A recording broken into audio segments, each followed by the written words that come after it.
Alright, good morning. Dito tayo ngayon sa kubo. Ingat-ingat at baka ano, may ahas, no? So malapit na rin tayo sa kubo. Kunting lakad na lang.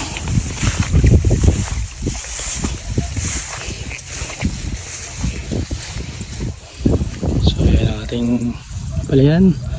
Ganda sa puno na yun. Doon. Ang ganda sa sapa.